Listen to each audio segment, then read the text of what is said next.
Olá, meus queridos, a paz do Senhor, Pastor Antônio Lima, aqui diretamente do Rota Bíblica, para lhe saudar com a paz do Senhor, dar a você as boas-vindas nesta manhã tão abençoada, nesta tarde maravilhosa, nesta noite aconchegante. Não sei exatamente o horário que nós nos encontraremos, mas já quero dar as boas-vindas a você e dizer que o programa de hoje está algo maravilhoso, sublime, porque nós estudaremos 2 capítulos do Evangelho de Mateus, o Evangelho do Rei dos Judeus. E esses 2 capítulos, que é o capítulo 14 e o capítulo 15, são 2 capítulos que agregam relatos importantíssimos e que nós conhecemos, não é, algumas dessas passagens muito mais que até outras passagens. Por exemplo, quem nunca ouviu falar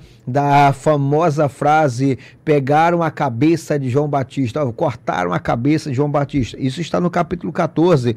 Quem nunca ouviu falar que Jesus andou sobre as águas e que Pedro então disse: Senhor, se és tu, manda que eu vá até onde o Senhor está. Também uma passagem muito conhecida, quem nunca ouviu falar da primeira multiplicação dos pães. E aí o capítulo 15, ele traz para nós algo que já é um pouco desconhecido, uma conversa que Jesus tem com os escribas e os fariseus sobre a possibilidade deles, na época, de querer invalidar a lei de Deus e substituí-la pelas tradições que eles haviam construído. E aí tem outra passagem, que essa aqui é menos conhecida, não é tanto conhecida como a primeira, que é a segunda multiplicação dos pães.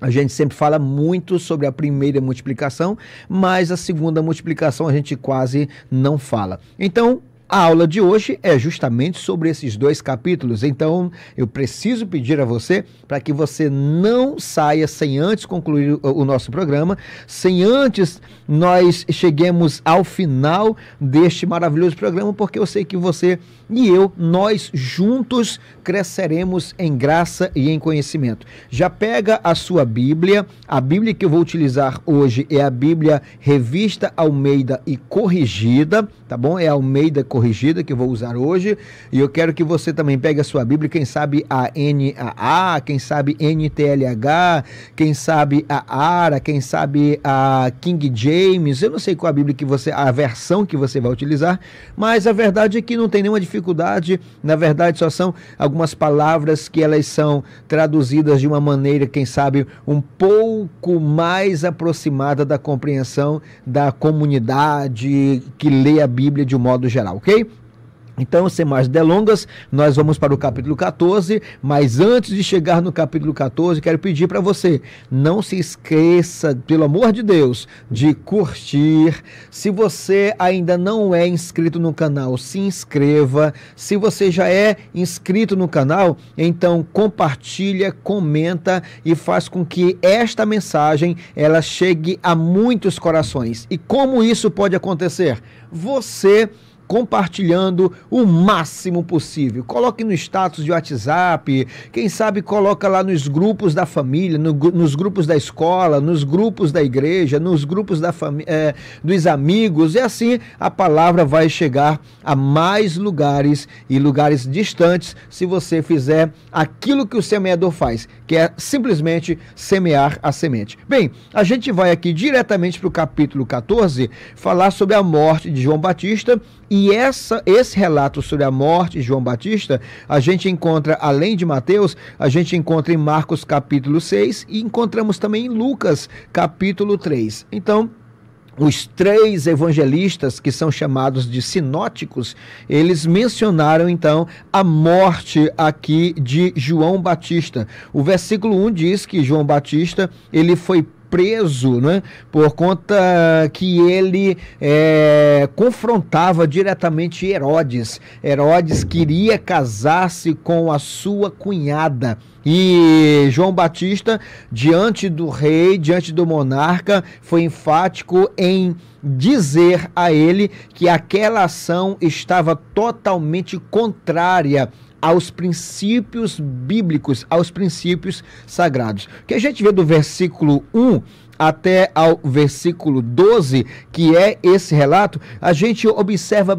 algo bem interessante, porque nós temos de um lado um grande monarca, alguém que era poderoso, alguém muito famoso, alguém muito próximo de toda a camada mais dominante da época, e do outro lado nós temos um que não tinha casa, que não tinha onde viver, que não tinha uma condição financeira, mas ele tinha algo que Herodes não tinha, ele tinha a palavra, ele tinha a mensagem, e a mensagem de João Batista era uma mensagem única. Ele falava aquilo para o povo simples, falava aquela mensagem para os romanos, falava essa mensagem para quem ouvisse, inclusive para o grande rei Herodes. Ele não tinha nenhuma dificuldade, quando eu falo grande aqui, não vamos ficar pensando, quem é o Herodes o Grande? Herodes é um título, tá, pessoal? Então você pode, que Herodes o pastor Antônio está falando? Não, esse Herodes aqui é que naquele tempo reinava sobre aqui a Judéia, não era aquele que mandou matar as crianças do tempo de Jesus, isso aqui era filho dele, tá bom? Então, do outro lado, nós temos aqui uma mulher insatisfeita, que era Herodias, que ela queria casar-se com o seu cunhado, e do outro lado nós vamos ter uma jovem que, ao dançar de forma deslumbrante, ela conquistou o coração daquele grande monarca. E o monarca simplesmente disse: o que você me pedir, eu vou dar a você até metade do reino. E ela corre com a mãe, pergunta para a mãe o que ela poderia pedir, e imagina o que a mãe pediu. A mãe disse: diga a ele que você quer a cabeça de João Batista. E aí, alguns dos nossos queridos evangelistas aqui vai informar, alguém que vai informar que o nome dessa mulher era Salomé, essa menina que dançou. Observa, e aí eu vou usar uma frase que é de um hino cantado pelo Marcos Antônio. Eu não sei quem é exatamente o compositor, mas existe um hino do Marcos Antônio, um dos hinos mais antigos dele, que ele diz assim, a frase é: tá faltando João Batista, tá sobrando Salomé. Ou seja, tá faltando gente que fale a verdade, independentemente se a pessoa é famosa ou é anônima, se ela é rica ou se ela é pobre, se ela é importante ou se ela é simples, se ela é alguém da alta sociedade ou se ela é lá da relé da sociedade, não importa, a mensagem é única. E João Batista não tinha ouvintes preferenciais. João Batista pregava a palavra independentemente de quem iria ouvir. E é exatamente como nós devemos seguir. E aí nós temos do versículo 13 ao versículo 21 do capítulo 14, nós temos a primeira multiplicação dos pães. Esse texto é algo maravilhoso, porque ele está escrito também em Marcos, capítulo 6, está em Lucas, capítulo 9, e está em João, capítulo 6. Este daqui é o único milagre que Jesus realizou, que está escrito nos 4 evangelhos. E aí você percebe que é uma mensagem muito conhecida, até porque os homens foram em busca de uma palavra, receberam uma palavra. Jesus disse: olha, eu não quero despedir esse povo com fome, então vamos procurar comida. E os discípulos disseram: Senhor, nós vamos precisar de 200 denários para poder comprar comida, e aqui não tem comida, é um lugar deserto. E Jesus disse para eles: olha, vocês devem dar de comer para essa turma. A Bíblia diz que Jesus, ele sentiu naquele momento, então, no coração, a grande compaixão por aquele povo. E é interessante porque esse texto é muito parecido com o texto do capítulo 15, versículo 29 em diante, porque é exatamente o texto que vai falar para nós sobre a segunda multiplicação dos pães. Então Jesus diz para os discípulos: vocês mesmos devem dar de comer. E é interessante que a multidão e João o apóstolo, ele traz uma informação bem interessante. Ele diz que eram 5 pães e 2 peixinhos. ele usa no diminutivo para exemplificar, para mostrar que não eram, de repente, duas baleias, não eram duas jubartes, não era isso, eram 5 pães e 2 peixinhos. Agora, a Bíblia mostra para nós que o versículo 19 diz: tendo mandado que a multidão se assentasse sobre a relva, ou a erva, tomou os 5 pães e 2 peixinhos e, erguendo os olhos, os abençoou e, partindo os pães, deu aos discípulos e os discípulos à multidão. O que eu acho sensacional é a sequência para que o milagre fosse realizado. Primeiro, os 5 pães e 2 peixinhos estavam nas mãos do proprietário. Trouxeram então, um deles dizem que era um jovem que estava ali com aqueles pães, 5 pães e 2 peixinhos. Então, quando eles trazem até Cristo, Jesus manda que a multidão se assente.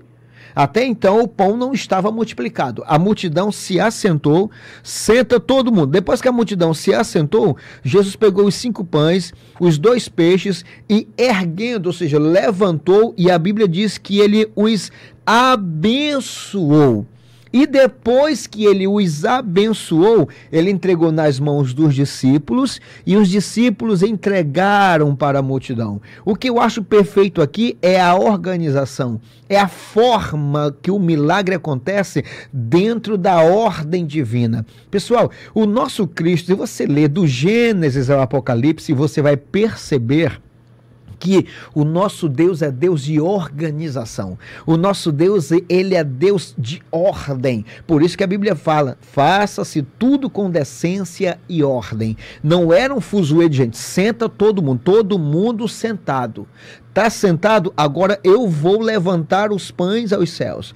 Depois eu vou abençoar. Depois eu vou partir. Vou entregar para os discípulos e os discípulos entregarão à multidão. Observa que os discípulos, o papel dos discípulos foi, primeiro, traz e entrega para Cristo. Espera o milagre acontecer na mão de Cristo.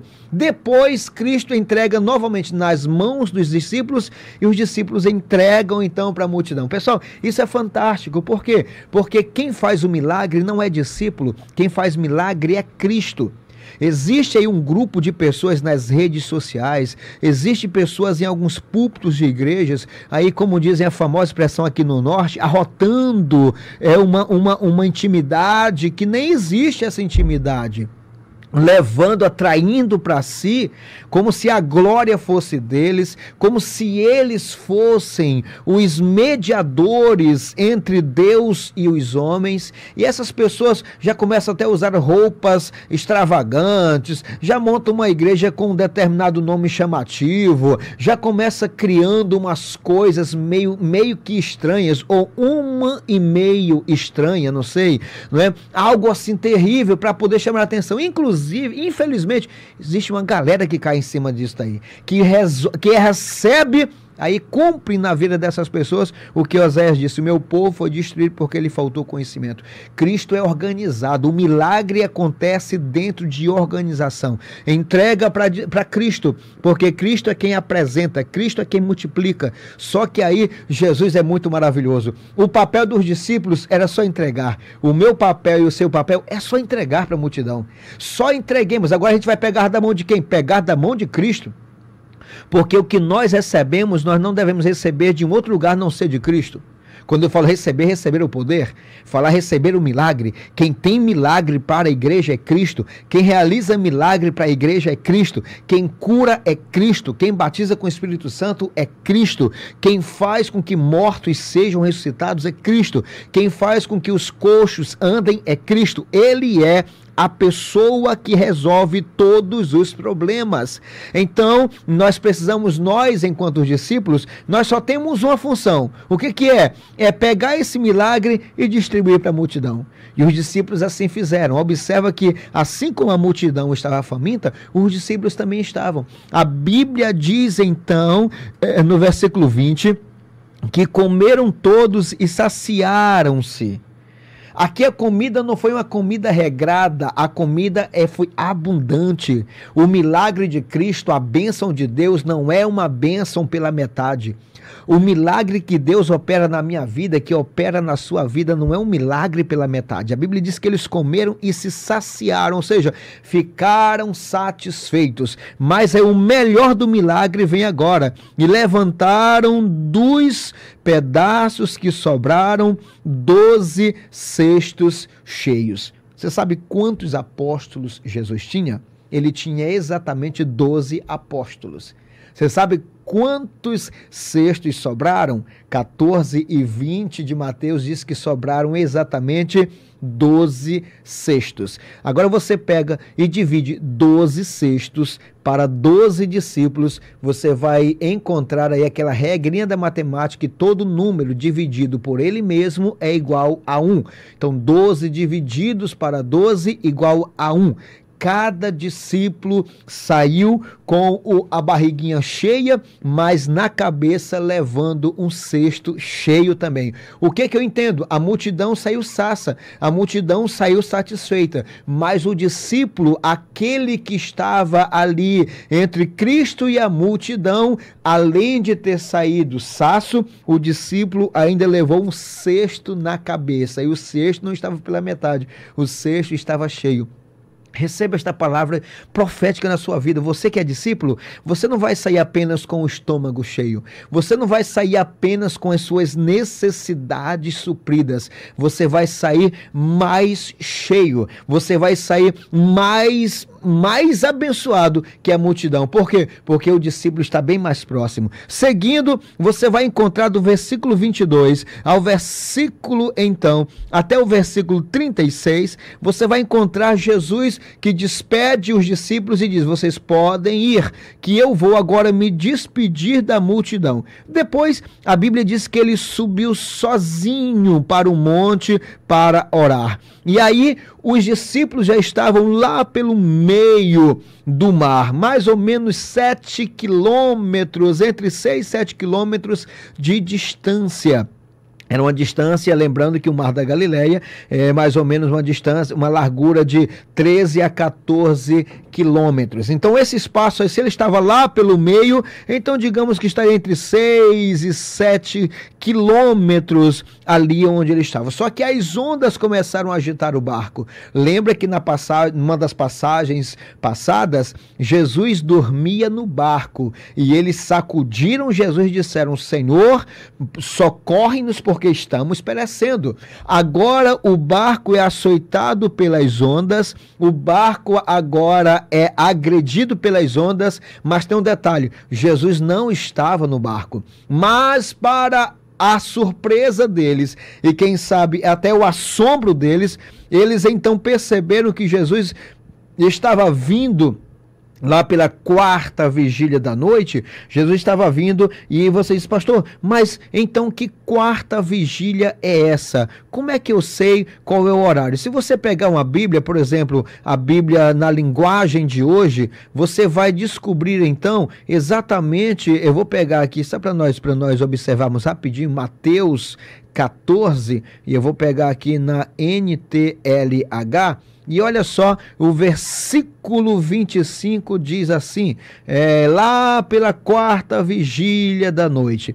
Aqui na NTLH diz assim: já de madrugada, entre as 3 e as 6 horas, Jesus foi até lá andando por cima das águas. Eles passaram a madrugada toda praticamente ali sendo açoitados, porque possivelmente eles tenham saído dali entre 6 horas, mais ou menos chegando às 6 da tarde, quando o sol estava se pondo. Então Jesus disse: vocês podem seguir adiante. E agora eles passaram 7, 8, 9, 10, 11, 12, 1, 2, 3, tentando, mas o mar era bravio. E o barco ali, açoitado pelas ondas, não tinha muito êxito na travessia. Mas aí, entre essa hora, das 3 às 6 da manhã, eles então percebem que vem Jesus andando. Mas para eles, talvez não fosse Jesus, eles acharam que era um fantasma. E Jesus disse, olha, tenham bom ânimo, sou eu, não tenham medo. E aí o nosso querido Pedro, no versículo 28, diz, Senhor, se for o Senhor mesmo, ordena que eu vá e ter com o Senhor. E Jesus disse, vem. E Pedro mergulhou no sentido mergulhou na confiança, não é? E começou a andar sobre as ondas do mar. Mas quando ele percebeu, não é, a altura daquelas ondas, ele temeu, ele fraquejou na confiança. E quando ele percebeu que as águas já começaram a tomar conta do corpo dele, ele então gritou rapidamente, Senhor, salva-me, não é? E Jesus então estendeu a mão para ele e disse, homem de pequena fé, por que você duvidou? O que eu acho interessante aqui, parece coisa simples, mas Jesus, ele simplesmente aqui, ele deu, como diz o outro, ele deu na cara aqui da lei da física. Aonde é que um corpo consegue estar por cima de uma água? Olhando para as leis da física, isso não pode acontecer. As leis da física, elas foram ali simplesmente deixadas de lado, porque Jesus anda sobre as águas. Mas ele anda porque ele é Deus.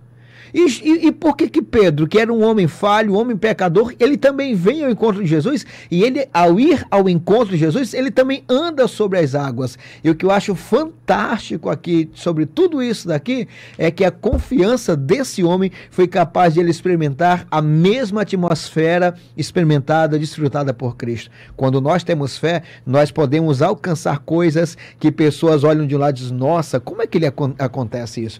Creiamos que o Cristo que andou sobre as águas e que fez com que Pedro andasse também um pouquinho, pudesse também. Então, creiamos que esse mesmo Cristo continua conosco. Mas dos versículos 1 até ao versículo 20, pessoal, do capítulo 15, aí nós temos agora a tradição dos anciãos. Olha o que a Bíblia diz no versículo 1 do capítulo 15 de Mateus. Então chegaram a pé de Jesus uns escribas e fariseus de Jerusalém, dizendo, por que transgridem os seus discípulos a tradição dos anciãos, pois não lavam as mãos quando comem pão?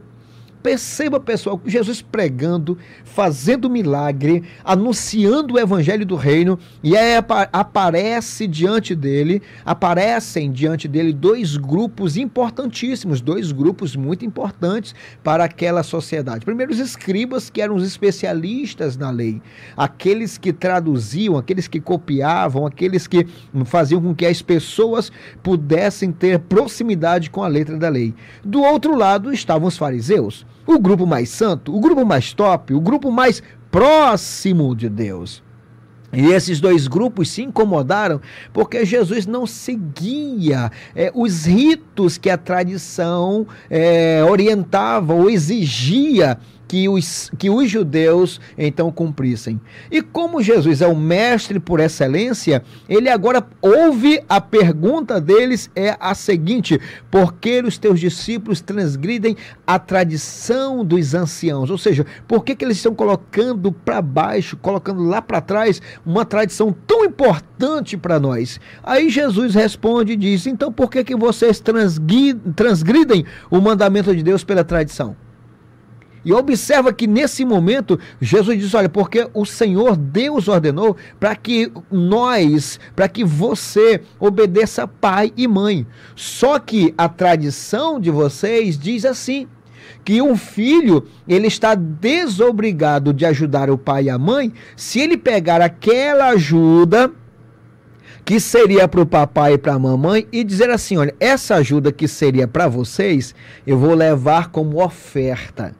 A tradição dizia, não tem nenhum problema, deixar de entregar ao pai ou à mãe para levar para o templo, tá certinho, não tem nenhum problema, você vai ser abençoado. Só que Jesus confronta e diz, não, aqui o que vale não é a tradição, o que vale é a palavra, o que vale é o mandamento, o que vale é a ordem divina. Exatamente, pessoal, nós vivemos tempos dessa maneira, em que pessoas estão presas à tradição, pessoas estão presas a coisas lá atrás e não quiseram de forma alguma se, digamos, evoluir. Não estou dizendo aqui que você precisa se mundanizar, não, não é isso, mas existem coisas que nós precisamos olhar para trás e dizer assim, não, isso daqui pode ser superado, isso daqui pode ser deixado para trás. Imagina que até hoje ainda existem pessoas dentro, vou falar da minha denominação AD Brasil, que tem como presidente o pastor Isamar Pessoa Ramalho. Existem pessoas que ainda estão preocupadas porque aquele novo convertido, aquela nova convertida ainda está usando uma calça comprida. Porque aquele novo convertido ainda está usando uma bermuda, porque aquele novo convertido, aquela nova convertida ainda está usando um cordão, está usando uma pulseira. E essas coisas têm determinados crentes santos que se sentem incomodados, que se o novo convertido chegar e sentar do lado, se a irmã está às vezes com os lábios pintados assim um pouco mais forte a cor, de repente uma cor nas unhas ou coisa parecida, existem pessoas que até se levantam do banco, dizem, não, isso aqui não é para mim, isso aqui não é de Deus. Pessoal, deixa eu lhe dizer, a Bíblia, ela é clara em dizer que o que nós precisamos fazer é amar a Deus, é obedecer a Deus. Se o meu irmão faz coisas que eu acho, que eu vejo aqui que não está legal, que para mim não é legal, eu não vou julgar esse irmão. Se aquilo me incomoda, se realmente eu estou incomodado, eu vou para os pés do Senhor, eu oro apresentando o meu irmão, digo, Senhor, tem misericórdia e abre os olhos dele, ou então abre os meus. Então, Jesus chama a atenção porque esses homens aqui, eles estavam preocupados se quando voltava da rua, se lavavam as mãos. Teriam que lavar as mãos 7 vezes. Eles estavam preocupados com as impurezas que poderiam, não é, de repentemente entrar no corpo. Jesus usa uma frase bem top. Ele diz, o que torna o homem imundo não é o que entra pela boca. O que torna o homem imundo é o que sai pela boca. Existem pessoas, como Jesus disse, que coam mosquitos e engolem camelos. Estão olhando e dizendo assim, está errado. Mas esse mesmo que aponta o tamanho da saia, esse mesmo que aponta a calça, esse mesmo que aponta de repentemente a pulseira, aponta o brinco, é o mesmo que murmura. É o mesmo que despreza, é o mesmo que comete torpezas diante do Senhor, que tem orgulho no coração, que faz acepção de pessoas dentro da igreja. Aí eu pergunto, como estão coando mosquitos e engolindo camelos? Por isso que o nosso pastor presidente, ele sempre diz assim, não sou eu quem vou dizer para o irmão deixar de usar, é o Espírito Santo que vai falar a esses corações. E eu acho interessante porque nós vemos nosso pastor presidente, não é à toa que já está aí e já vai fazer 30 anos, já faz 30 anos aí como pastor presidente da nossa igreja, já vai fazer 40, 50 anos, porque é um homem que não se prendeu às tradições lá atrás, ele se prendeu à palavra, à misericórdia, ao ensino genuíno da palavra. Por isso que a AD Brasil é a maior denominação do estado de Roraima. Nós vamos seguindo mais adiante, porque do versículo 21 até o versículo 28, você vai encontrar então a história da mulher cananeia. Mesmo que a Bíblia diga no versículo 21 que Jesus foi para as partes de Tiro e de Sidom, uma mulher sírio-fenícia, isso está escrito também em Marcos, essa mulher, ela foi ter com Jesus. Mas Mateus, ele é enfático em dizer que essa mulher é cananeia, dando a ela a designação dos primeiros habitantes dessa terra. Os cananeus eram pessoas que foram orientadas até pelas leis que eles deveriam ser extirpados, deveriam ser exterminados. Os cananeus, eles adoravam outros deuses, eles eram politeístas, eles eram afastados de Deus, eles não tinham comunhão com Deus, era um povo totalmente desprezado ali pelos judeus. Mas agora Jesus relata aqui, Mateus relata que Jesus cura, e os discípulos veem essa mulher gritando, e se você olha, estou falando da linguagem da revista e corrigida, Você observa que os discípulos, no versículo 23, diz, mas ele não respondeu palavra alguma, e os seus discípulos, chegando ao pé dele, disseram, despede-a, que vem gritando atrás de nós. Olha que o verbo aqui está no gerúndio, gritando, significa ação. Ela não pediu uma vez só. Ela não pediu duas vezes. A Bíblia fala que ela gritando, ou seja, ela estava clamando repetidamente. Eu não sei se 10 minutos, não sei se 20 minutos. Eu só sei pela Bíblia Sagrada que ela incomodou os discípulos. E se eles ficaram incomodados, Senhor, despede essa mulher. Ele disse, não, eu não vim aqui para trazer milagres para esse povo, a não ser para o povo de Israel. E ela chega, adora. O que é interessante aqui, o versículo 25, que ela chegou, adorou e disse, Senhor, socorre-me. Jesus não olhou. A adoração, pessoal, independe se você é da Assembleia, se você é da Quadrangular, se você é da Batista, se você é da Deus e Amor, se você é da Universal, se você é da Mundial, se você é da Graça, não importa, a adoração verdadeira é que atrai a presença do Senhor. E Jesus olha para ele e diz, olha, não é bom que eu pegue o pão e lance para os cachorrinhos, mas ele diz, Senhor, os cachorrinhos também comem das migalhas que caem das mesas dos seus senhores. E Jesus naquele momento diz, ó, mulher, grande a tua fé. O que a filha dessa mulher tinha? A Bíblia diz aqui que ela estava endemoniada, mas Jesus disse assim, agora será feito para contigo como tu desejas. E o versículo 28 no final diz assim, e desde aquela hora a sua filha ficou sã. O milagre que Deus dá não depende da minha placa denominacional, da minha nacionalidade, da minha naturalidade. O milagre, quando Deus dá, ele dá para o coração que está arrependido. Não se assuste quando você ouvir que existem pessoas que nem estão servindo a Deus na igreja, não são batizadas nas águas, não são membros da igreja, não têm cargos. Essas pessoas daqui a pouco chegam na igreja contando um milagre que foram abençoados.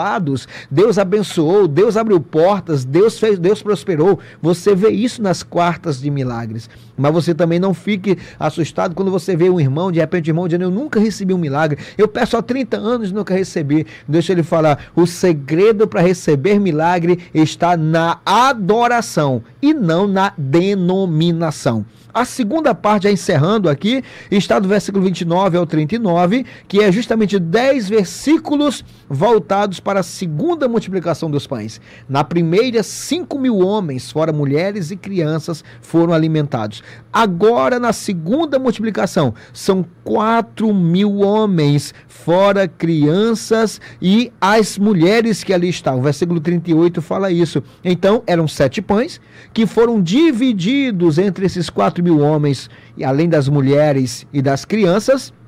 E no final sobraram 7 cestos. Mas por que no primeiro sobraram 12 e nesse sobraram 7? Porque o 12 era a totalidade dos apóstolos e o 7 é o número da perfeição divina. Ou seja, o milagre que Deus faz não é milagre incompleto. O milagre que ele faz é perfeito. Agora observa, se tinham 4.000 homens e geralmente o número de crianças é maior que o de adultos, homens, e as mulheres geralmente são mais sensíveis à voz de Cristo, então nós podemos dizer que no mínimo aí multiplicado por 3, teria que 12.000 pessoas aqui por baixo, como se fosse 4.000 homens, 4.000 mulheres e 4.000 crianças. Mas não importa a quantidade, o que importa é que o milagre, quando é operado por Deus, ele supre todas as pessoas, independente da quantidade, o milagre é para todos, inclusive para mim e para você que está aí do outro lado. Que Deus nos abençoe, guardemos esta palavra e que possamos a cada dia crescer em graça e em conhecimento.